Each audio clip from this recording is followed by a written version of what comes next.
평생을 목회하고 은퇴하신 목사님께서 이제 나이가 드시고 건강이 약해지셔서 생명이 위독해지셨다고 합니다.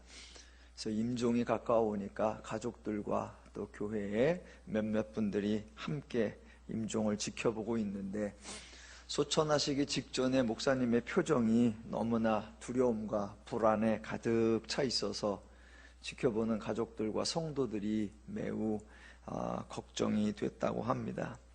그래서 임종을 지켜보던 분들 중에 어느 분이 목사님, 평상시에 성도는 죽으면 천국 가니까 죽음은 두려워하지 않아도 된다라고 말씀하지 않으셨습니까? 그런데 왜 이렇게 죽음을 두려워하세요? 라고 물었답니다. 그랬더니 소천을 앞두신 목사님께서 죽음은 하나도 두렵지 않고 천국 가는 것도 확신하고 있는데 한 가지 걱정이 있다라고 대답을 하셨답니다. 그게 걱정이 뭡니까? 했더니 어젯밤에 하나님께서 나타나셔서 천국 환상을 보여주셨고 성경 구절도 한 구절을 보여주셨는데 그 순간부터 걱정이 생겼다. 아니 도대체 하나님이 뭘 보여주셨고 어느 구절을 보여주셨길래 걱정이 되십니까? 하니까 목사님 왈 요한계시록 4장 1절로 4절을 말씀해 주셨는데 그때부터 걱정이 생겼다. 제가 읽어볼 테니까 그 소천하시기 직전에 목사님이 왜 걱정이 생겼는지 한번 생각해 보시기 바랍니다. 요한계시록 4장 1절로 4절. 2일 후에 내가 보니 하늘에 열린 문이 있는데 내가 들은 바 처음에 내게 말하던 나팔소리 같은 그 음성이 이르되 이리로 올라오라. 이후에 마땅히 일어날 일들을 내게 보이리라 하시더라.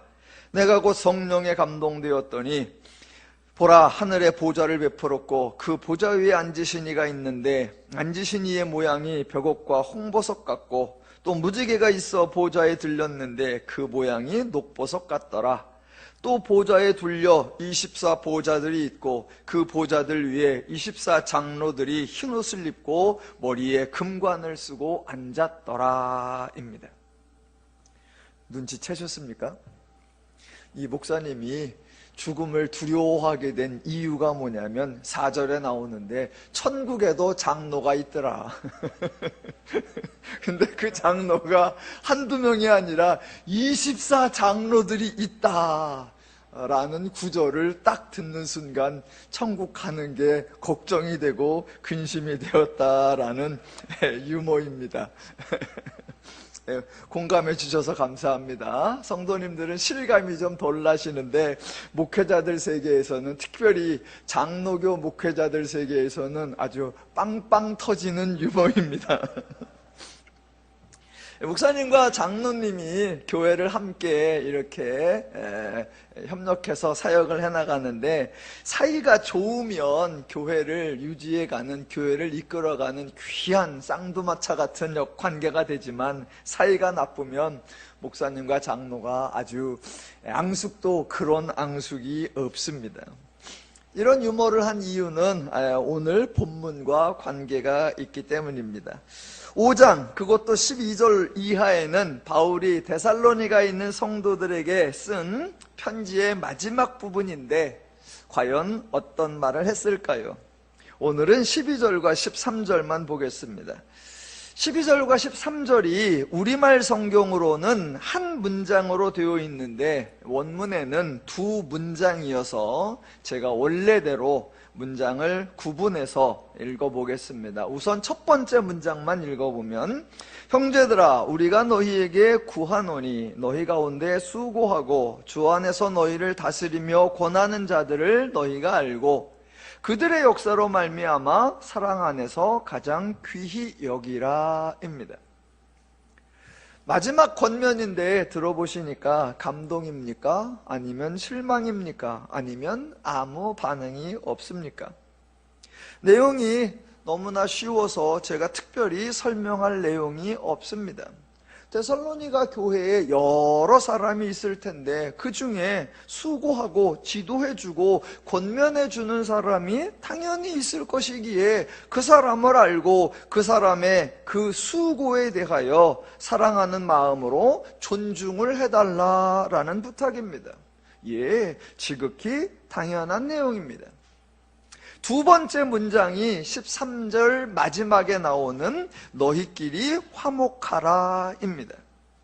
표현이 너희끼리라고 되어 있어서 너희들끼리 또는 끼리끼리라고 오해할 수 있는데 그런 부정적인 의미가 아니라 너희들 상호 간에, 너희들 서로 간에 여러분들의 관계에서 화목하시오, 평안하시오, 우애 있게 지내십시오 라는 권면입니다. 이것도 너무나 평범하고 너무나 당연한 내용입니다. 이것이 바울이 성도들에게 기대하는 것, 바울이 성도들에게 권면하는 것, 바울이 성도들에게 간청하는 것입니다. 이런 구절을 읽을 때마다 저는 성경이 너무 좋고 기독교가 너무 멋있고 하나님이 너무 감사합니다. 왜냐하면 지금 읽으신 본문처럼 하나님이 인간에게 기대하는 것이 지극히 비종교적이고 매우 친인간적이기 때문입니다. 그래서 더누림교회가 강조하려는 것, 더누림교회가 실천하려는 것, 더누림교회가 입증하려는 것, 더누림교회가 누리려고 하는 것이 바로 이러한 비종교적인 신앙생활, 친인간적인 신앙생활입니다. 혹시 또 달랑 한두 구절 읽고 너무 순진하게 기독교가 비종교적이다, 친인간적이다 라고 단정하는 거 아니냐라고 염려하실 수도 있습니다. 예, 그런 염려, 그런 높아심, 좀 더 신중해지고자 하는 여러분의 마음을 환영하고 존경합니다. 제가 한 편의 설교를 하거나 한 번의 성경 공부를 할 때마다 창세기부터 계시록까지 전체적인 안목에서 절대로 한쪽으로 치우치지 않도록 균형 잡힌 내용이 되도록 깊이 연구하겠습니다. 혹시라도 설교를 들으실 때 설득력이 떨어지거나 근거가 없다고 여겨지시면 언제라도 지적을 해주시면 감사하겠습니다. 여러분들이 저를 그렇게 만들어 주셔야 하고 그래서 제가 잘 전달하는 설교가 또 여러분을 만들어 갈 겁니다. 목회자와 성도는 서로 화목하고 서로 화목해야 하는 관계입니다. 자, 본문은 바울이 데살로니가 성도들에게 권면하는 내용인데 수고하는 자들을 존귀히 여겨주고 서로 화목하라라고 합니다. 바울이 권면하는 내용은 단지 바울 자기만의 생각일까요? 아니면 예수님의 가르침을 기억하고 예수님의 가르침을 따르면서 권면하는 것일까요? 더 나아가 그저 바울 개인의 의견일까요? 아니면 구약을 다 이해하고 구약에 등장한 하나님의 율법, 하나님의 말씀을 반복하며 권면하는 것일까요? 자, 바울의 말이 바울 개인의 말인가 또는 예수님의 말씀인가 하나님의 말씀까지 연장되는가 그것을 확인해 보려고 하는 겁니다. 바울이 예수님의 제자입니다. 그냥 제자가 아니라 예수님 때문에 삶의 방향, 삶의 내용, 삶의 상황, 삶의 질, 삶의 가치, 삶의 방법 등 삶의 모든 것이 완벽하게 달라진 사람입니다. 종종 사람들은 바울이 복음 때문에 삶이 더 곤고해진 것으로 오해하기도 합니다. 애초에 바울을 좀 소개해 보겠습니다. 애초에 바울은 종교적으로 유대인이었고요. 학파로는 그 당시의 스카이라고 할 수 있는 랍비 가말리엘 문화생이었고요. 사회적으로는 안전이 보장되어 있는 로마 시민이었고 신분적으로는 존경을 한 몸에 받는 유대 공동체를 운영하는 사내들인 공의의 회원이었습니다. 그러니까 바울은 자신의 출신, 소속, 신분, 삶의 태도 등에 대한 자부심이 아주 강했습니다. 바울이 교만한 것이 아니었고 가식적인 것이 아니었고 허풍이 섞인 것이 아니라 실제로 성실하고 열심 있게 신실하게 살았습니다. 그런 바울이 예수님을 만나서 삶이 변했습니다. 제가 여러분에게 한 가지 질문을 해보겠습니다. 제가 질문을 드리는 이유는 여러분을 설교에 초청하는 겁니다. 늘 다 잘 들어주셔서 감사하지만 혹시라도 일방적인 전달이 될까 싶어서 함께 은혜를 나누고 함께 말씀을 상고하자고 여러분을 설교에 초청하는 겁니다. 질문을 내는 것이 여러분을 졸지 못하게 간섭하는 것이 아니고 여러분의 수준이 얼마나 되나 시험하는 게 아니니까 오해하지 마시고요. 평상시에는 제가 객관식으로 질문을 드리는데 오늘은 주관식으로 한번 해보겠습니다. 단답형으로 예, 아니요로 속으로 대답하시면 됩니다. 자, 질문은 바울이 예수님을 만났는데 바울은 예수님을 만나고 삶이 좋아졌습니까? 나빠졌습니까? 이런 질문을 드리면 단답형으로 대답을 안 하시고 꼭 부연 설명이 따라옵니다. 예를 들면 이런 거죠. 상황적으로는 훨씬 나빠졌습니다. 하지만 영적으로는 좋아졌습니다. 이렇게 대답들을 많이 하세요. 왜 이런 식으로 대답하는지 저도 알지만 그런 각설하고, 자, 여하튼 상황적으로든 영적으로든 이런 조건 저런 환경 어떤 내용들 다 고려해서 종합적으로 결과적으로 대답을 해보시기 바랍니다. 다시 질문해 봅니다. 여하튼 바울은 예수님을 만나고 삶이 좋아졌습니까? 나빠졌습니까? 우리가 교회에서 행하는 목사님들의 설교나 성경 공부할 때의 대화 또는 성도님들이 간증이나 고백이나 또는 큐티를 할 때의 대화를 이렇게 들어보면 성경이 사용하지 않는 표현들을 자주 사용합니다. 성경이 언급하지 않는 방식으로 대화를 하고 성경이 언급하지 않는 패턴으로 말들을 합니다. 그 중에 하나가 바로 인간의 영역 또는 인간의 삶을 분리하는 겁니다. 물론 성도님들의 그런 표현 양식, 언어 패턴이 그냥 나온 게 아니라 성경에 등장하는 패턴인데 그 내용을 잘못 오해하여 적용을 조금 잘못하고 있는 겁니다. 성경은 인간의 삶을 아주 철저하게 이분화시켜서 대조합니다. 죄를 따르는 삶이냐 하나님을 따르는 삶이냐라고 분리합니다. 데살로니가전서 5장 4절로 8절의 표현대로 한다면 빛이나 낮에 속한 삶이냐 아니면 어둠과 밤에 속한 삶이냐라고 분리하고 대조시킵니다. 갈라디아서 5장의 표현대로 한다면 육체를 따르는 삶이냐 성령을 따르는 삶이냐라고 분리시키고 대조합니다. 성경이 이렇게 분리하고 대조하는 기준은 그 인간이, 통전적 인간이 죄냐 하나님이냐 무슨 원리 무슨 방식을 따르느냐 이것을 구분하는 겁니다. 그런데 종종 성도님들은 이러한 성경의 표현을 오해해서 인간의 신체적 부분과 또는 영적인 부분 또는 조건이나 환경적인 부분과 내용적 의미적인 구분을 해내는 그런 오해를 하십니다. 그래서 바울의 삶에 대하여 질문을 하면 꼭 대답이 상황적으로는 나빠졌지만 영적으로는 좋아졌다. 성경은 이런 표현을 쓰지 않습니다.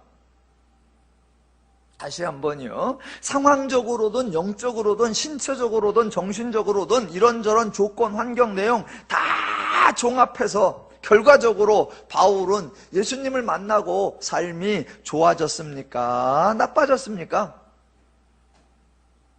대답이 빨리 명쾌하지 나오지 않는다면 그것은 여러분의 잘못이 아니라 문제가 잘못된 겁니다. 명언 중에 문제 속에 답이 있다 그랬는데 답이 안 나오면 출제를 잘못한 거예요. 그래서 제가 출제를 바꿔보겠습니다.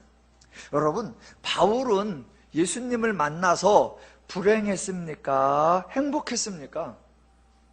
예, 정답은 행복했습니다. 제가 집요하게 이 질문을 강조하는, 반복하는 이유는요, 바울이라는 사람의 삶에 대한 평가에 따라서 바울이 말하는 권면에 대한 우리의 반응이 달라지기 때문입니다. 바울이 행복한 삶을 살고 있다고 인정하면 바울을 부러워하고 바울을 닮고 싶고 바울처럼 되기를 소망합니다. 그러면 바울이 하는 권면을 우선적으로, 적극적으로, 능동적으로 따르고 싶어 합니다. 그러나 바울이 불행한 삶을 살았다, 곤고한 삶을 살았다라고 생각하면 바울의 삶이 부담스럽고 바울의 말이 좋은 말이기는 한데, 옳은 말이기는 한데 적극적으로, 능동적으로 따르기가 조금 불편해집니다. 지금 바울은 자신의 환경과 자신의 삶의 내용을 억지로 짜맞추고 있는 것이 아닙니다. 비록 상황은 안 좋지만 그래도 마음만은 편하다라고 자조하는 것이 아닙니다. 지금 바울은 자기도 힘들어하면서 그래도 신앙인으로서 하나님의 말씀을 따르며 인내하자라고 강변하고 있는 것이 아닙니다. 저와 여러분은 바울 그러면 행복을 누린 사람, 바울 그러면 늘 기뻐하고 즐거워했던 사람, 바울 그러면 신나고 평안하고 하나님의 복을 풍성히 누린 사람이라고 동의하시고 인정하셔야 합니다. 제가 인정하라고 강요하는 것이 아니라 바울은 실제로 그랬습니다. 근데 우리는 바울이 말한 기뻐하고 즐거워하고 찬송하고 감사했던 그 바울의 행복은 놓치고 늘 바울이 신분적으로 몰락했다, 매를 맞았다, 감옥에 갇혔다, 전도하면서 고생했다라고 하는 그것에 너무 사로잡혀 있습니다. 아니요, 바울이 기뻐하고 예수님을 만나서 기뻐하고 즐거워하고 신나하고 행복해했다라는 것을 인정해야 그 행복했던 사람이, 그렇게 하나님의 복락을 누렸던 사람이 하는 말을 저와 여러분이 경청하고 그 말을 따르고 싶은 마음이 들게 되는 겁니다. 그런 바울이 성도들에게 권면한 내용이 뭐냐? 핵심이 뭐냐? 하나님을 향한 열심이 아니라, 다양한 종교 활동이 아니라 오늘 본문 서로 화목하라 이었다는 겁니다.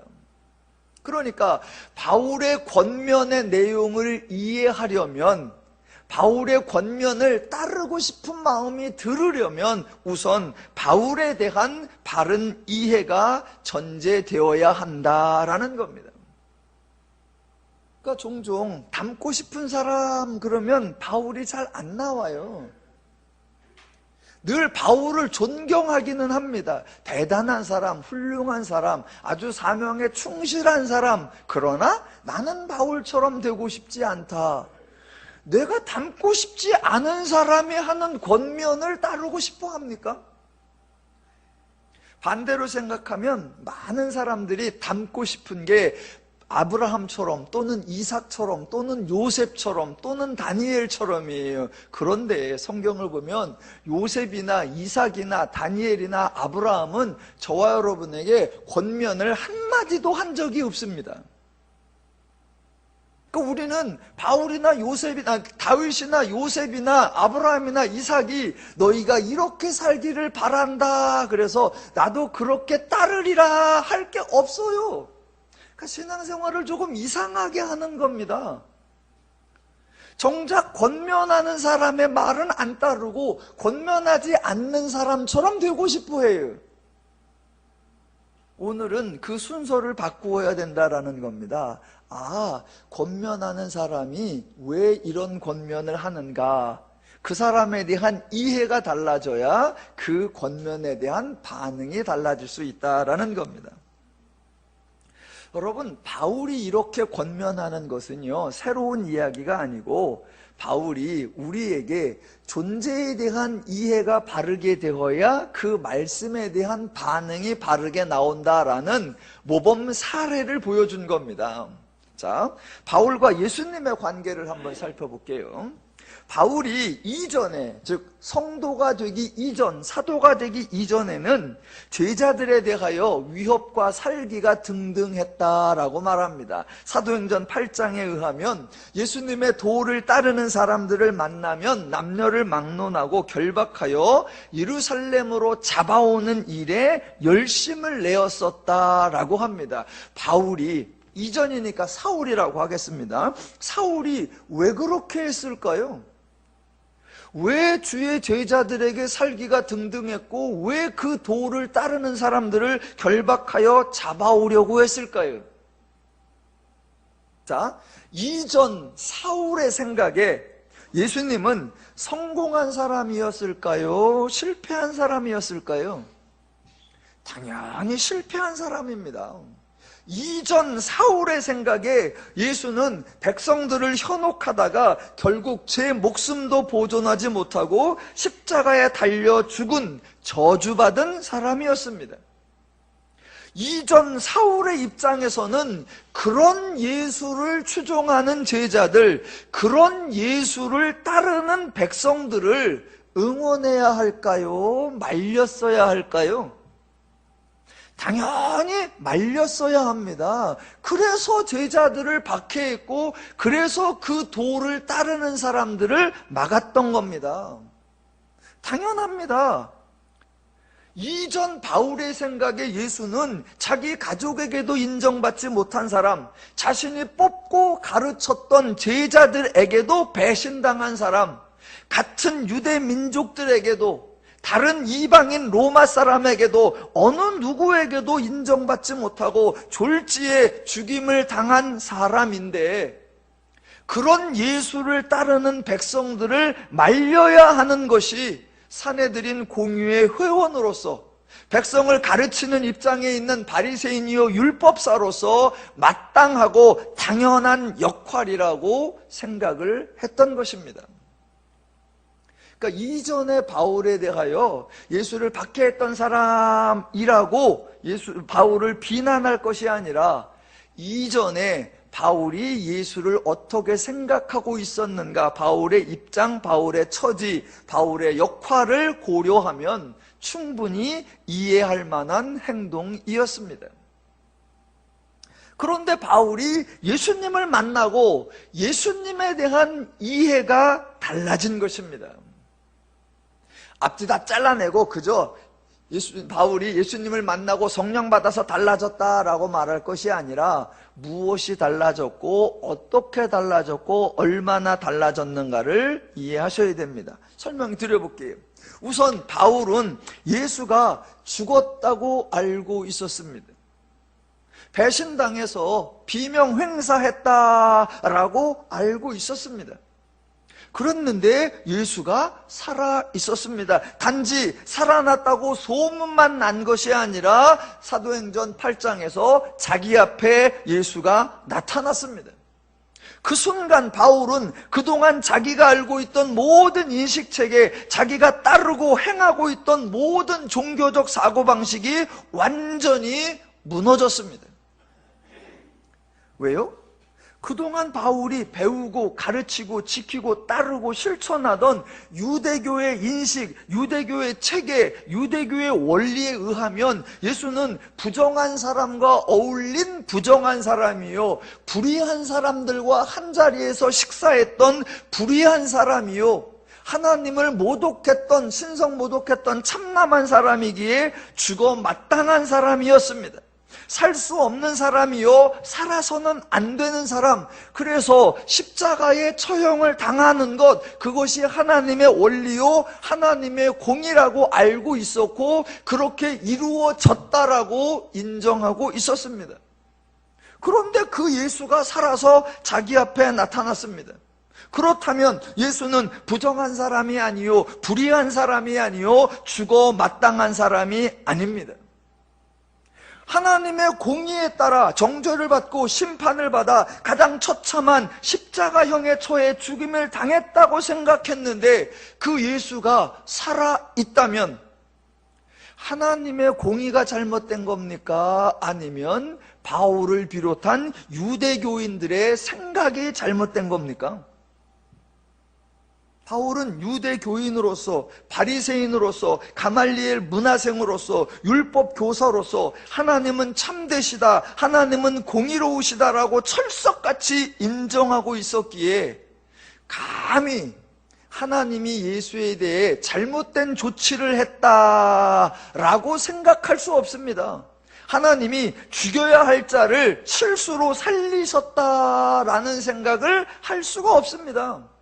왜? 하나님은 언제나 옳으시다라고 강조해왔으니까. 그렇다면 결론은 뭐예요? 하나님은 옳으신데 예수가 살아있다면 예수에 대한 자기들의 생각, 자기들의 행동, 자기들의 조치가 틀렸다는 겁니다. 이전까지 자신은 성공자이고 예수는 실패자라고 생각했는데 그 생각이 틀렸습니다. 자신은 행복자이고 예수는 불행자라고 생각했는데 그 생각이 틀렸습니다. 자, 바울이 예수님을 만나고 예수라는 존재와 예수가 행한 모든 사역, 즉 예수의 삶에 대한 이해와 평가가 완전히 달라진 겁니다. 예수가 부정한 사람이라 병자들, 귀신들과 어울린, 귀신 들린 자들과 어울린 것이 아니라 하나님의 마음을 가졌기 때문에 그러했었구나 라고 달라졌고, 예수가 바알세부를 힘입어서 기행을 행한 것이 아니라 하나님의 성령으로 그런 역사를 행하였구나 라고 달라졌고, 예수가 힘과 권세와 능력이 없어서 졸지에 죽임을 당한 것이 아니라 하나님의 예언을 이루고자 기꺼이 감당한 사역이었구나 라고 생각이 달라졌고, 자신과 유대교와 제사장들, 서기관들, 그리고 로마의 관원들이 행한 일들은 모두 허사를 경영한 것에 불과한 것이었구나 라고 알게 되었습니다. 예수는 자기에게 예언된 내용을 하나도 빠짐없이 다 성취한 인물이고, 예수 스스로 다 이루었다라고 선언한 사람이고, 예수의 삶을 통해 병자를 고치고 귀신 들린 자를 치유하고 죄인을 구원한 사람이었구나라는 것을 바울이 알게 되었습니다. 그렇게 예수에 대한 이해가 달라지니까 예수의 삶은 바울의 모델이 되었고, 예수의 말씀은 바울이 기꺼이 따르고 싶은 말씀, 지키고 싶은 말씀, 실천하고 싶은 말씀, 행하고 싶은 권면이 되었던 겁니다. 예수가 다른 말을 한 것이 아니라 이전에 했던 말을 실패한 놈이, 제 목숨도 구원하지는 못하는 놈이 하는 말이 무슨 의미가 있어? 예수에 대한 이해가 잘못되니까 그 말씀을 따르고 싶은 의도가 전혀 없었는데, 예수에 대한 이해가 달라지니까 그런 분이 하신 말씀이라면 그런 삶을 만들어내는구나 라고 따르고 실천하고 순종하고 싶은 말씀이 되었다라는 겁니다. 여러분, 이게 당연한 성경의 원리고 하나님의 원리고 기독교의 원리입니다. 인간은 자기가 좋아하지 않는 것을 할 수 없습니다. 물론 잠깐은 할 수가 있고 조금은 할 수가 있고 억지라도 일정 부분은 할 수가 있지요. 그러나 곧 중단됩니다. 혹시 좋아하지 않는데도 계속하고 있는 분들이 주변에 있을 수 있지요. 그럼 그분들은 뭐합니까? 그 일하면서 기뻐? 아유, 기쁘긴 그저 살려고 하는 거지. 그러면서 계속 불만이 쌓이고 삶이 불행하다라고 말합니다. 하나님은 우리가 좋아하지 않는, 우리가 원하지 않는, 기뻐하지 않는 일을 하나님의 명령으로, 하나님의 법으로 인간에게 하명하달하지 않습니다. 기독교는, 하나님은, 성경은 인간에게 힘든 일, 어려운 일, 억지 부담 절대로 시키지 않으십니다. 바울은 예수에 대한 이해가 달라졌기 때문에, 예수의 삶과 사역을 좋아하고 부러워했기 때문에 우리가 알고 있는 사도행전의 전도자 바울의 삶을 실천할 수가 있었던 것입니다. 더 나아가 바울은 자신의 삶에 대해 비록 몸은 힘들지만 영은 기쁘다라고 표현한 것이 아니라 예수로 인하여 기쁘고 예수로 인하여 행복한 성도의 삶이다라고 고백을 한 겁니다. 그러니까 지금 저와 여러분이 데살로니가 전서, 바울이 쓴 데살로니가 전서를 읽고 있는데 가장 기본적으로 바울에 대한 이해를 바르게 해야 된다는 겁니다. 바울은 예수 믿어서 즐거워했던 사람, 예수 믿어서 행복해했던 사람, 예수 믿어서 신나고 멋있고 참되고 좋고 감사가 넘치고 참 행복했던 사람이다라는 겁니다. 저와 여러분의 바울에 대한 그 전제가 딱 깔려야 됩니다. 바울은 말씀도 잘했고 신앙적으로 투철했어. 그런데 복음 때문에 참 모진 삶을 살았어. 바울이 참 신앙 때문에 가시밭길을 갔어. 바울이 사명 때문에 참 기구한 인생을 살았어. 아니요, 그렇게 가면 안 됩니다. 또는 바울이 육체적으로는 그렇게 힘들었지만 영적으로는 기뻤어. 아니요, 그렇게 표현하지 말고 그냥 아주 심플하게, 아주 종합적으로 바울은 예수로 인하여 행복한 삶을 살았습니다. 바울은 기쁨으로 전도자의 삶을 살았습니다. 바울은 즐거움으로, 감사함으로 전도 여행을 다녔고 복음 사역을 즐겁게 누리면서 감당했습니다. 예, 이게 바울에 대한 기본 이해예요. 기본 이해. 그래야 바울은 정말 행복했구나라는 걸 인정을 해야 그 바울을 닮고 싶고, 바울의 말이, 바울이 저렇게 행복을 누리는 사람이 그렇게 말한 걸 보면 저렇게 하면 그런 행복을 누릴 수 있구나, 이렇게 되어지는 거예요. 근데 우리는 불리합니다. 바울의 말은 참 옳아, 바울의 말은 참 진리야. 그런데 그렇게 살면 삶이 고달파. 그러면 안 따르죠. 제가 목사인데 저는 그런 마음이 있는 거예요. 목사는, 저는 행복한 사람입니다. 비록 교회는 작지만 즐겁게 목회를 하고 있습니다. 이렇게 말하는 게 아니라 나이가 50이 넘어도 아직도 전세를 살고 있지만 그래도 저는 목사서, 이렇게 말하는 게 아니라, 이렇게 말하는 게 아니라 저는 목사로서 매우 즐겁고 신나고 기쁘고 감사하고 행복합니다. 그래서 여러분이 저를 불쌍한 표정으로 보시면 화납니다. 그러니까 여러분은 저를 불쌍히 여기시는 표정이 아니라 부러워하시는 표정을 지으셔야 합니다.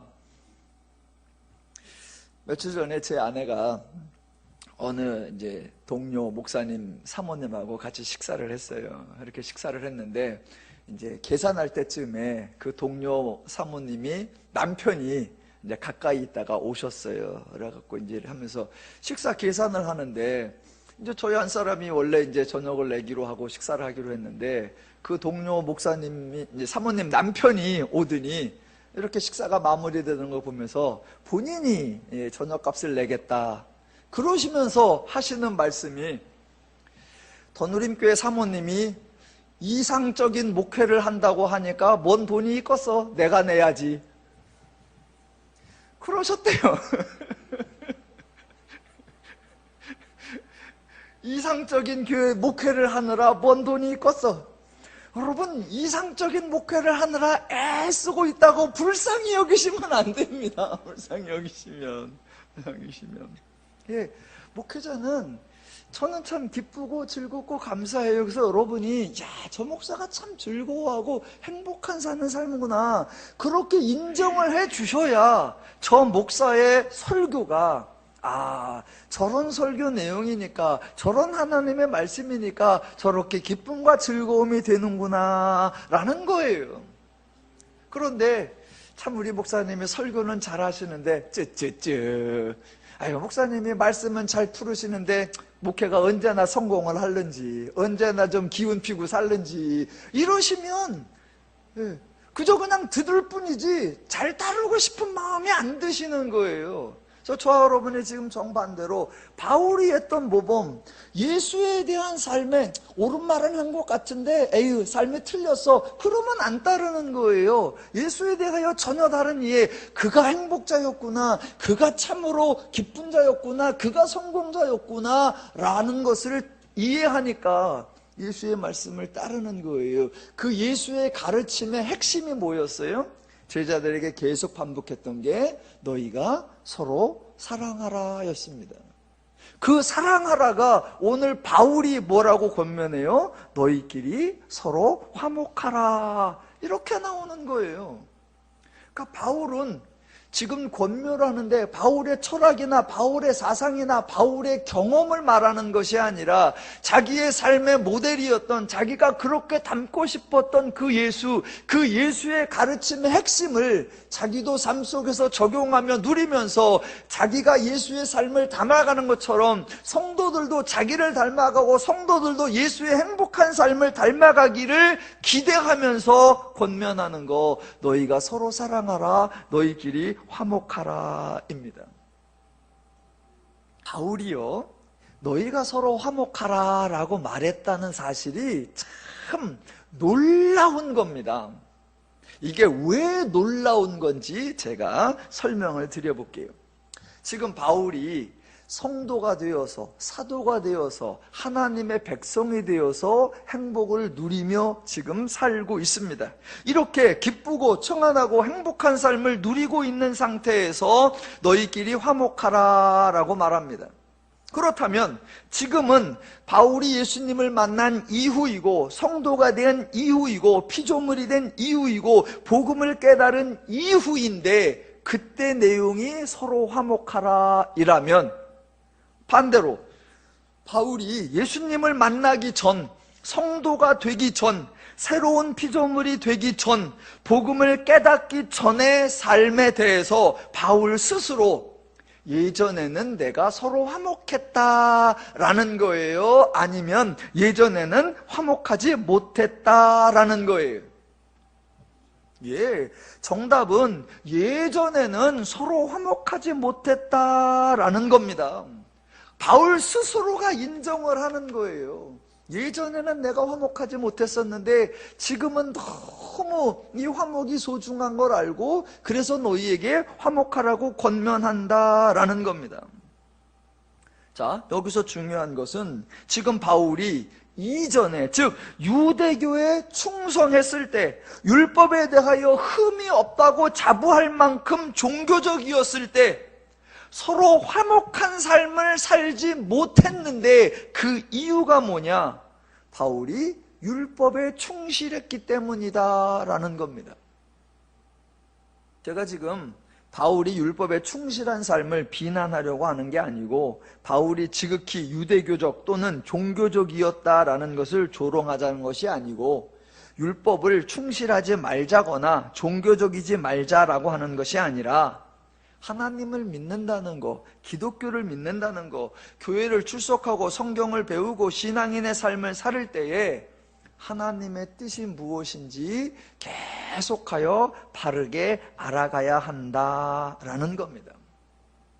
만약 하나님을 계속해서 바르게 알아가는 일을 점검하지 않으면 종교에 신실한 것, 교회에 충성하는 것, 종교 생활에 열심인 것이 도리어 우리를 힘들게 하고 불행하게 만들고 우리를 불편하게 만들어낼 수 있다라는 겁니다. 그 모범적, 아니 나쁜 대표적 사례가 바로 바울이라는 거예요.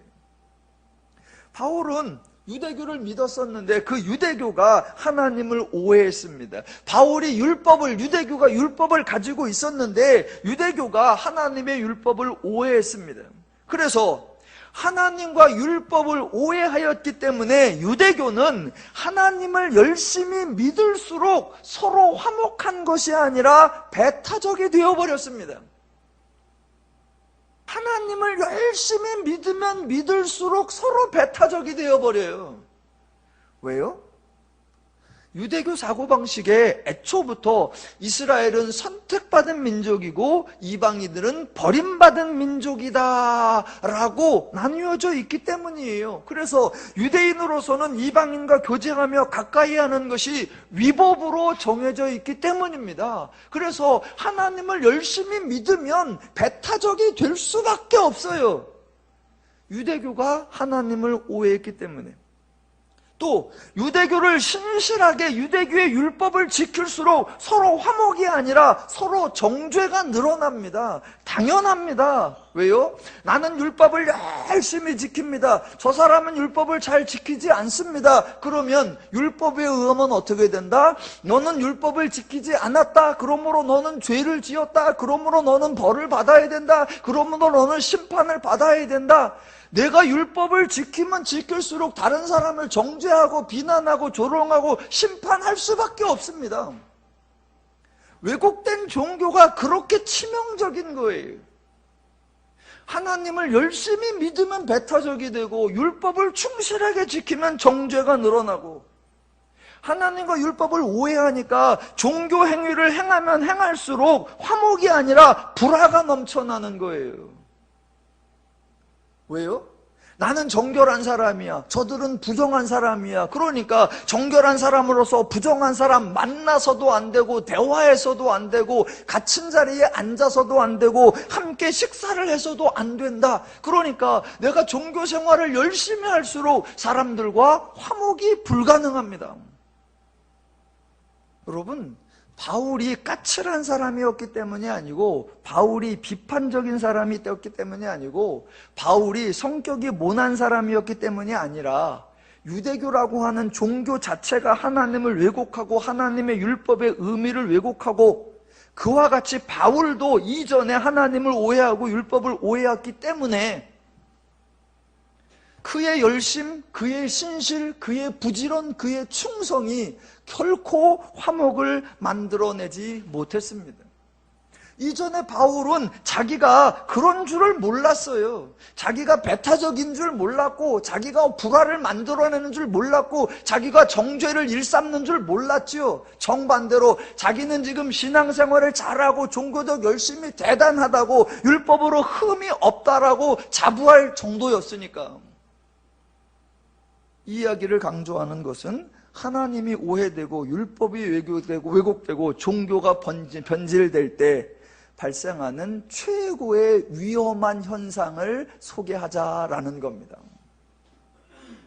예, 오늘도 똑같은 표현이에요.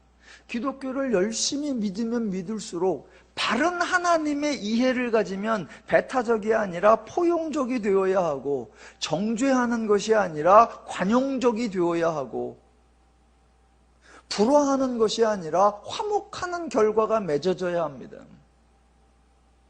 지금 바울이 서로 화목하라 이게 참 단순한데 저와 여러분이 우리 종교에 함몰될 때 우리 기독교에 함몰될 때, 우리 교회에 함몰될 때, 우리 신앙에 함몰될 때 정반대의 현상이 일어난다라는 거예요. 더누림교회가 그걸 자꾸 극복하려고 하는 거예요. 종교적이지 않으려고, 우리끼리가 되지 않으려고. 마지막으로 자, 서로 화목하라가 바울의 입장에서 얼마나 소중하게 왔었을까. 자기가 이전에 예수를 모르니까 예수의 말을 듣지 않았고 당연히 예수 믿는 사람들을 심판하고 정죄하고 그들을 잡아들이는 일에 우선이었는데 예수에 대한 이해가 달라지니까 다 삶이 달라지죠. 하나 더 해볼게요. 보세요. 여러분, 바울이 이전에 사울일 때 사실은 화목하기가 훨씬 더 쉬웠습니다. 여러분, 누구를 만났을까요? 바울이 이전에, 예수 만나기 전에 대부분 바울 같은 사람들을 만났겠지요. 그러니까 자기처럼 율법을 아는 사람, 자기처럼 로마 시민쯤 되는 사람, 자기처럼 사내들인 공의 회원쯤 되는, 자기 신분, 자기 레벨, 자기 수준, 자기 정도에 어울리는 사람들을 만났겠지요. 그러니까 같은 사람들이 모였습니다. 화목하기가 쉬웠을까요? 어려웠을까요? 예상대로라고 하면 쉬웠어야 합니다. 그런데 실제로는 화목하기가 훨씬 더 어려웠습니다. 바울이 지금 이전에 자기를 경험하면서 화목이 정말 소중하고 그래야 행복이 누려지는데 이전에 자기가 어리석었다는 걸 반성하면서 하는 거예요. 왜요? 이전에 만나는 사람들이 말도 통하고 수준도 맞고 레벨도 좋고 다 같은 그루예요. 그런데 화목이 안 됩니다. 왜 안 됐을까요? 그들의 마음속엔 늘 이런 겁니다. 내가 오늘 3번 기도했다? 저 사람은? 내가 오늘 2사람을 구제했다? 저 사람은? 모든 관심이 하나님을 어떻게 섬길까? 종교적 율법을 어떻게 따를까? 거기에 다 집중되어 있으니까 내가 기도하고 내가 종교 활동하고 내가 예배하고 내가 구제하고 내가 감사한 거 내가 금식한 거 그 모든 것들이 뭐가 되냐? 공로가 됩니다. 그것이 공로가 됨과 동시에 늘 다른 사람과 비교하고 경쟁하며 우열을 따지죠. 화목이 될까요? 안 됩니다. 왜? 그 산 자체가 계속 정죄에 대한 두려움, 잘하는 사람은 공로하고 못하는 사람은 심판하는 그 체계 속에 화목이 이루어질 수 없었습니다. 그랬는데 바울이 예수님을 만난 이후에 그때부터 바울이 누구를 만날까요? 그때부터 바울은 대부분 바울을 반대하는 사람, 바울을 비난하는 사람, 바울의 사역을 방해하는 사람들을 만납니다. 전도하러 다니면서 교회들을 순방하면서 교인들을 만나겠죠. 고린도에 있는 교인들, 데살로니가에 있는 교인들, 에베소에 있는 교인들. 그랬더니 그 교인들이 믿음이 성숙하고 믿음이 강건하여 바울의 뜻을 안고 함께 할 수 있는 사람이었나요? 아니요. 늘 걱정거리, 바울의 표현을 하면 연약한 자요, 믿음이 약한 자요, 그런 자들. 그러니까 화목하기가 훨씬 더 힘든 사람이었습니다. 그런데 지금 바울은 이전에 자기 부류의 자기와 같은 사고방식을 가졌던 사람들과는 정작 화목하지 못했었고 도리어 지금 자기를 비난하고 정죄하고 반대하는 사람들을 만나는데 그들과 화목할 수 있다라고 고백하는 거며 저와 여러분들에게도 너희가 서로 화목하라 라고 말하고 있는 겁니다. 왜요? 우선은 바울이 복음으로 인하여 자신이 평안했고 자신이 기뻤고 자신이 행복했기 때문입니다. 이전에 종교 활동과 종교 행위들을 통해서는 결코 얻지 못했던 자유와 평화와 안식을 누렸고 성령을 통해 복음을 알면 알수록 복음의 능력이 바울 속에서 역사했기 때문입니다. 그래서 자신의 마음이 복음의 마음으로 변화되니까 이전에는 불의한 사람을 보면 정죄가 나왔어요. 그런데 지금은 불의한 사람을 보면 불쌍히 여겨져요. 이전에 부정한 사람을 보면 심판을 했어요. 그런데 지금은 불의한 부정한 사람을 보면 그가 민망히 여겨져요. 이전에 악한 사람을 보면 하나님의 저주를 내리라고 저주를 쏟아부었어요. 그런데 지금은 악한 사람을 보면 저에게 복음이 필요하구나 라는 마음이 들어요. 이게 화목이 가능해지는 거예요. 며칠 전에 퇴근해서 집에 가니까 아내가 전화를 하고 있습니다. 전화를 하는데 이제 스피커폰을 통해서 소리가 다 거실에 들려요. 제가 아는 어느 선배 선교사님과 통화하는 중이었는데 그 선교사님이 이제 통화에서 계속 또 다른 후배 선교사에 대한 불만을 쏟아놓고 계세요. 선배 목사 선교사님이 후배 선교사를 위해 여러 해 동안 물심양면으로 다양하게 지원과 후원을 해왔었습니다. 맞아요. 저도 알아요. 그분이 참 애썼다는 걸. 그렇게 지원도 해주고 후원도 해주면서 조금은 격한 표현도 쓰고 조금은 불편한 표현을 해서 책망도 하고 꾸짖기도 했었습니다. 그랬는데 두 분이 선교사님과 후배 선교사님이 한때는 지원도 받고 후원도 받고 한편은 간섭도 받고 통제도 받고 서로 그러다가 조금 불편한 표현들 때문에 서로의 마음이 상했어요. 그래서 이 선교사님은 여기 가서 불평하고 후배 선교사님은 저기 가서 불평하고, 그러니까 각자 불평한 게 각자의 귀에 들어갔어요. 그래가지고 마음이 상했습니다. 그 상한 마음에 이제 그 선배 선교사님이 저희 아내에게 전화를 걸어서 이렇게 저렇게 넋두리를 하면서, 저도 이제 거실에서 함께 듣고 있는데 마지막에 그런 말을 해요. 그냥 그 표현대로만 옮겨보면, 야, 내가 이번 일을 겪으면서 네 남편 광 목사 말이 실감이 되더라. 그 말에 제 이름이 등장하길래 제가 얼른 또 도대체 내가 뭐라고 그랬길래 그랬더니 광 목사 말이 실감이 되더라. 그 죄한 사람이 뭐? 그랬더니 야, 네 남편이 맨날 그러잖아. 죄인은 원래 그래. 그게 이해가 되더라. 제 말에 동의해 주신다 그래서 제가 정말 감사했습니다. 그런데 제가 좀 안타까웠습니다. 왜냐하면 저의 강조는 죄인은 원래 그래. 우리는 죄인 출신이야. 이게 저의 강조가 아니라 그 죄인도 이해하지만 동시에 우리는 성도다라는 사실이 저의 핵심입니다. 그 핵심이에요. 우리는 성도다. 그래서 죄인이 그렇다는 것을 충분히 이해해 줄 수 있는 우리는 성도고, 그래서 죄인에게 우리가 복음을 전하고 싶은 능력이 있는 우리는 성도고, 그들과 기꺼이 화목해 줄 수 있는 그런 마음이 있고 그런 의도가 있고 그런 힘이 있는 우리는 성도다라는 게 저의 강조입니다. 여러분은 성도이십니다.